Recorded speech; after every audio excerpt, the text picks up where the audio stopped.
ஒரு குழந்தைக்காக அழுதும். ஒரு வெள்ளிக்கிழமை காலையில் ஒரு மெசேஜ் எடுக்கிறதுக்காக தேவ சமூகத்தில் வந்திருந்த போது அன்னைக்கு தாங்க முடியாத ஒரு பாரம். அதுக்கு முந்தின நாள் ஒருத்தங்க கேட்ட ஒரு கேள்வி, அவன் அது என்னை உடைத்தது. அடுத்த நாள் மெசேஜ் ஒன்றும் எடுக்க முடியலை. அப்போ வந்து அழுத போதான் ஆண்டவர் வந்து என் விண்ணப்பத்தை தான் பாட வச்சார். அற்புதம் செய்யுங்கப்பா, எங்கள் வாழ்க்கையில் உண்மைத்தான் நம்பி இருக்கிறோம் ஏசப்பா, நீங்கள் தான் ஏதாவது செய்யணும் ஆண்டவரே.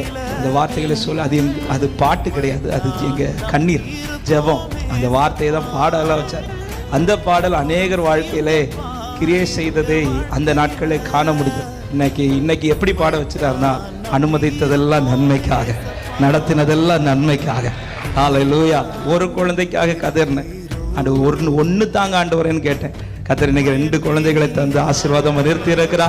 இன்னைக்கு நான் தேங்க் பண்ணுறது, அவன் அந்த 4 வருஷம் கத்தர் எங்களுக்கு கொடுத்ததுக்காக தேங்க் பண்ணுறோம். அன்னைக்கு தெரியாமல் புலம்புனேன், இன்னைக்கு தெரிஞ்சு நன்றி செலுத்திட்டு இருக்கிறோம்.